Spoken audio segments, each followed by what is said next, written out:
warahmatullahi wabarakatuh. Sahabat muslim di mana saja berada, kita berjumpa lagi di Formula TV Channel, Forum Ulama dan Aktivis Islam. Dan hari ini kita akan ngopi-ngopi, ngobrol paham Islam. Kita akan ngobrol paham Islam yaitu tentang hawa nafsu. Kenapa kita Allah memberikan hawa nafsu include menjadi software, menjadi program bawaan setiap manusia, pasti dia membawa sifat karakter program daripada hawa nafsu. Hawa nafsu itu apa? Hawa nafsu itu tercipta dari apa? Bismillahirrahmanirrahim. Manusia itu terdiri daripada tubuh dan ruh. Apabila hanya tubuh aja tidak ada ruh, itu pasti mayat. Sementara ada rohnya, tidak ada jasadnya, itu tidak mungkin disebut manusia. Jadi disebut manusia ada tubuh dan ruh. Tubuh dan ruh itu bersatu menjadi bersenyawa, menjadilah nyawa. Menjadi jiwa, menjadi nafs, menjadi sukmah, menjadi energi atau potensi atau dorongan. Sebagai manusia itu ada potensi atau dorongan untuk melakukan apapun yang dia lakukan. Allah berikan kebebasan kepada hawa nafsu, la ikraha fiddin, tidak ada paksaan terhadap hawa nafsu. Isma' sita fa innaka mayit, silakan apa yang kau lakukan. Suatu saat kau akan menjadi mayit. Subhanallah. Jadi nafsu itu adalah suatu unsur persenyawaan yang melahirkan unsur baru dari gabungan antara unsur tubuh dan ruh, melahirkan unsur berikutnya yaitu berupa nafs atau jiwa. Subhanallah. Nah, nafs atau jiwa ini Allah berikan kebebasan. Pertanyaannya adalah kenapa Allah memberikan hawa nafsu kepada manusia? Yang pertama adalah Allah memberikan hawa nafsu kepada manusia adalah binikmati rabbika fahaddis. Agar Allah bisa melihat kesenangan atau kegembiraan. Allah berikan kenikmatan, kesenangan, kebahagiaan atau kegembiraan kepada manusia. Agar manusia bisa merasakan senang dan gembira dan merasakan nikmat. Bagaimana kalau tidak ada nafsu? Tidak nafsu makan, tidak nafsu untuk berhubungan suami istri, tidak punya hawa keinginan, hawa nafsu untuk meraih harta, tahta, mahkota, jabatan. Tidak ada niat, tidak ada cita-cita, tidak ada keinginan, udah pasti apatis. Subhanallah, maha suci ya Allah. Itu daripada kenapa Allah berikan hawa nafsu? Agar Allah bisa melihat bahwa hambanya itu bisa merasakan senang, kebahagiaan, dan kenikmatan dengan adanya hawa nafsu. Subhanallah. Kemudian fungsi yang kedua adalah kenapa Allah ciptakan hawa nafsu? Allah ciptakan hawa nafsu adalah untuk semata-mata untuk keberlangsungan daripada kehidupan manusia. Bagaimana apabila tidak ada nafsu, tentu tidak ada manusia berkeinginan untuk meneruskan generasi keturunan. Tidak ingin mempunyai keturunan. Sehingga dunia itu akan sepi dan akan habis.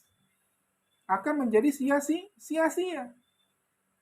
Jadi kenapa Allah memberikan hawa nafsu kepada manusia? Yang pertama adalah Allah ingin hambanya merasa senang, gembira, dan mempunyai kenikmatan dalam anugerah yang Allah berikan. Yang kedua, keberlangsungan hidup manusia. Kenapa Allah berikan hawa nafsu? Adalah karena yang ketiga, manusia Allah ciptakan sebagai khalifah, pemimpin di muka bumi ini. Sebagai khalifah atau pemimpin di muka bumi ini. Wa iz qala rabbuka lil malaikati inni ja'ilu fil ardi khalifah. Aku akan menjadikan Adam alaihissalam dan anak keturunannya menjadi pemimpin di muka bumi. Bagaimana khalifah target utama Allah menjadikan Adam dan Tuhan menjadi pemimpin di muka bumi, tetapi tidak diberi kebebasan keinginan hawa nafsunya untuk mengelola bumi. Tentu dengan menggunakan hawa nafsu yang mutmainnah, yang membuat kerahmatan lil alamin, penuh dengan kedamaian, bukan nafsul amarah. Nafsu yang selalu membuat kerusakan, kemungkaran, kejahatan yang ada di muka bumi. Subhanallah. Dan sahabat muslim, tadi fungsi daripada hawa nafsu ada 3. Sekarang ada yang namanya karakter atau sifat daripada hawa nafsu itu sendiri. Karakter daripada hawa nafsu itu ada 2, yaitu hawa nafsu yang berupa hewan ternak. Kenapa manusia itu seperti hewan ternak? Karena manusia yang dipikirkan hanya sekedar makan, minum, urusan perut. Kalau sekedar hidup, sekedar makan, sekedar seksual, apa bedanya dengan hewan? Nah, inilah manusia seperti hewan ternak. Tapi yang karakter kedua adalah manusia ini tidak hanya sekedar hewan ternak, tetapi sebagai hewan buas. Tidak hanya sekedar makan, minum, tapi ini manusia sudah menghalalkan segala macam cara. Sudah memakan segala jenis makanan. Ada hewan yang hanya sekedar makan tumbuh-tumbuhan, daun-daunan. Itu herbivora. Nah, sekarang hewan daripada buas adalah hewan yang memakan segala macam makanan, baik itu tumbuhan maupun daging. Dan yang ketiga adalah hewan yang sejenis karnivora, yaitu memakan seluruh daripada apa yang ada di muka bumi. Yang berbahaya bukan herbivora, omnivora, tapi kemenpora. Subhanallah, masuk cinta ya Allah. Pada sahabat muslim di masa dia berada, itulah daripada karakter daripada hawa nafsu, yaitu hawa nafsu seperti hewan ternak, hanya perutnya aja diurusin. Ada juga seperti hewan buas. Balhum, bahkan ulaika kal an'am, bahkan mereka itu seperti hewan. Di dalam Al-Quran Allah berfirman, ulaika kal an'am balhum adallu, bahkan lebih sesat daripada hewan buas. Buaya, harimau hanya memakan, menerkam apa yang dia dapat, tetapi manusia akan memakan segala jenis makanan, bahkan disimpan, ditaruh di kulkas untuk stok. Sementara buaya dan harimau tidak disimpan, tidak distok untuk makan berikutnya. Kepada sahabat muslim di masa berada, setelah kita memahami apa itu nafsu, fungsi nafsu, karakter daripada hawa nafsu, selanjutnya adalah beberapa jenis kendaraan daripada hawa nafsu. Hawa nafsu itu adalah suatu kendaraan, dan ada beberapa jenis kendaraan daripada hawa nafsu. Yang pertama itu adalah kendaraan hawa nafsu yang bernama kendaraan tersebut adalah nafsul amarah. Nafsul amarah. Di dalam Al-Quran Allah berfirman, wa ma ubarri'u nafsi inna nafsal la'ammaratun bisu, yaitu nafsu yang selalu mengajak kejahatan, nafsu yang selalu mengajak kemaksiatan, nafsu yang selalu mengajak kita untuk durhaka. Bahkan kita sudah durhaka, mengajak orang lain untuk durhaka, untuk berbuat jahat, untuk berbuat maksiat. Kita menjadi bandar narkoba. Kita menjadi bandar judi. Kita menjadi bandar daripada kejahatan atau kemaksiatan. Auzubillahi minasyaitonirrajim. Itu namanya nafsul amarah. Dia sudah berbuat jahat, dia mengajak lagi kejahatan untuk orang lain untuk berbuat jahat. Itu kendaraan hawa nafsu, yaitu nafsul amarah. Jadi sahabat muslim di masa berada, jangan sampai kita mengendarai hawa nafsu yang bernama nafsul amarah. Yang kedua adalah kendaraan hawa nafsu yang bernama nafsul lawamah. Apa itu kendaraan nafsu lawamah? Yaitu nafsu yang selalu menyesal setelah berbuat jahat, setelah berbuat dosa. Ini nafsu sempat bertempur dengan bisikan setan laknatullah, tapi selalu kalah. Sehingga ini nafsu selalu menyesal. Intinya selalu berbuat dosa, kemudian menyesal. Seminggu berbuat dosa, setelah seminggu berdesal. Ada yang menyesalnya itu baru sebulan dan bahkan setahun. Bahkan puluhan tahun, bahkan menjelang akhir hayatnya, baru dia menyesal. Subhanallah, itu nafsu lawamah. Dia berbuat dosa tapi menyesal. Tapi menyesalnya itu kadang sehari, seminggu, sebulan, bahkan bertahun-tahun. Tapi itu masih alhamdulillah masih menyesal dan masih kembali bertobat kepada Allah Subhanahu wa taala. Yang pertama kendaraan nafsu yang bernama amarah, yang kedua nafsu lawamah, yang ketiga ini adalah nafsu sawamah.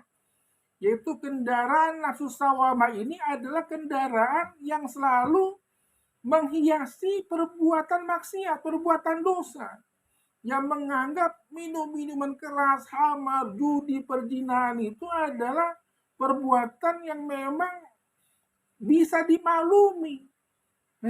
Dia menganggap ini adalah perbuatan yang biasa aja. Misalkan kita minum jamu ditambah anggur, dia menganggap anggur ini hanya sebagai obat, sebagai untuk khasiat, untuk kesehatan stamina tubuh.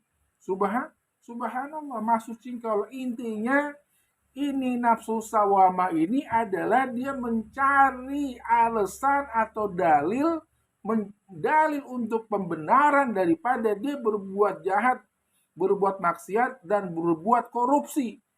Kalau ketahuan dia korupsi, dia tidak merasa korupsi, tapi dia merasa ini kesalahan prosedur dan administrasi.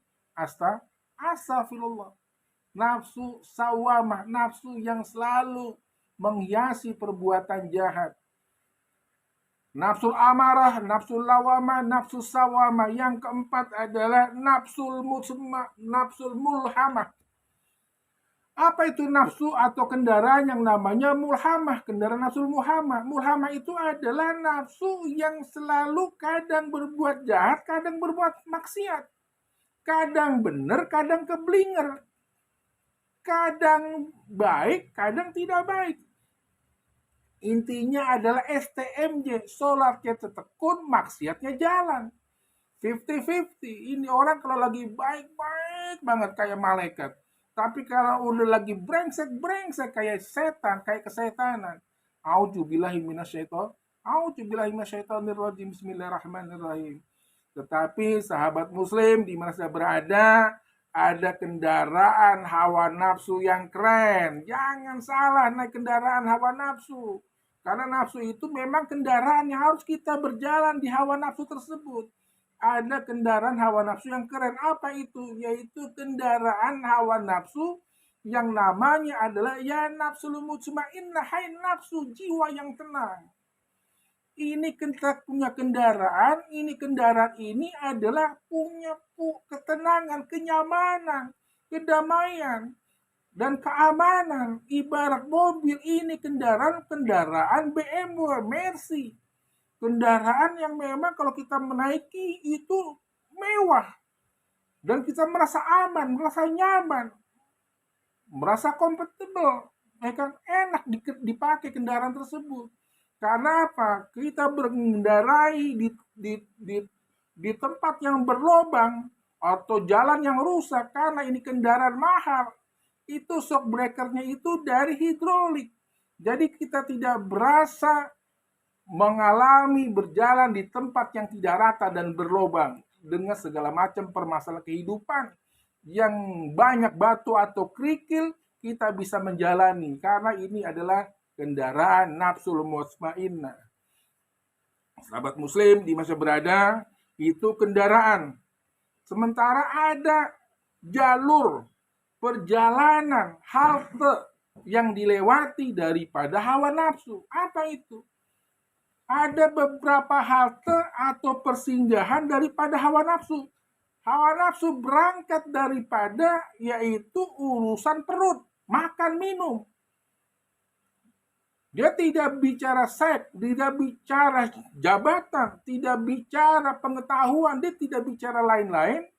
Bicara harta, tata, mahkota, jabatan, dia bicara yang penting makan dulu. Nafsu, start awalnya makan minum. Apabila nafsu makan minum udah selesai, dia berjalan lagi. Berjalan lagi, kemudian singgah di seksualitas. Hawa nafsu, yaitu kepada wanita. Atau wanita kepada pria. Intinya mulai dari perut turun ke bawah. Itu perjalanan hawa nafsu, yaitu tentang seksualitas.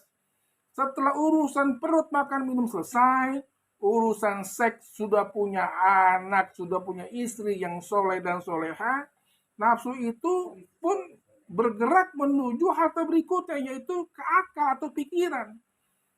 Yaitu kenapa akal pikiran ini nafsu, dia tidak mau ngalah.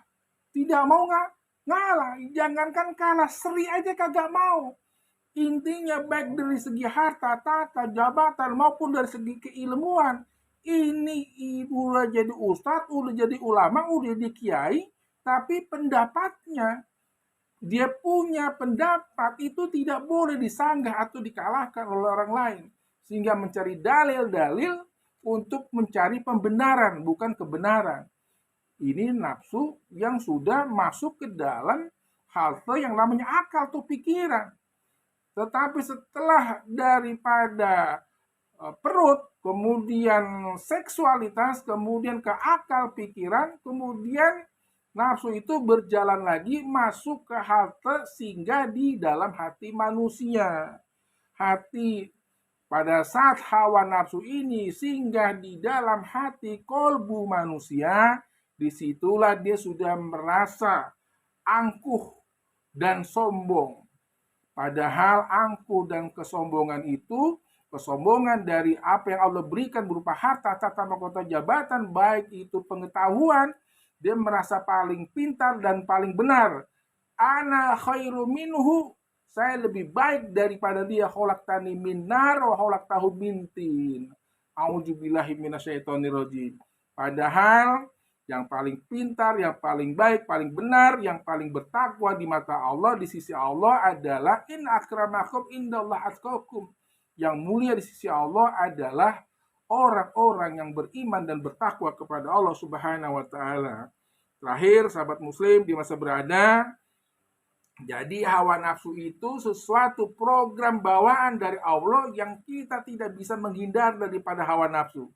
Hawa nafsu itu terus berjalan. Tinggal kita perjalanan kita mau kemana. Perjalanan kita harus memakai kendaraan yang namanya nafsul mutmainnah. Punya ketenangan, keamanan, dan kenyamanan. Dan nafsu tidak bisa diberhentikan, tetapi hawa nafsu hanya bisa dikendalikan. Apa itu kendalinya? Yaitu punya setir, punya rem. Ibarat mobil, kalau tidak ada setir, tidak ada rem, hanya gas terus, dia akan masuk jurang karena tidak ada rem. Untuk itu, agar kita aman, nyaman, ini kendaraan, ini mobil, mesti ada rem, yaitu iman. Subhanallah. Jadi, kita tinggal mengendalikan gas dan mengendalikan rem. Kapan kita ngerem, kapan ngegas. Demikian, sahabat muslim di masa berada. Yang benar datangnya dari Allah, yang salah dari saya sendiri. Wassalamualaikum warahmatullahi wabarakatuh. Salam sehat, sukses, dan bahagia.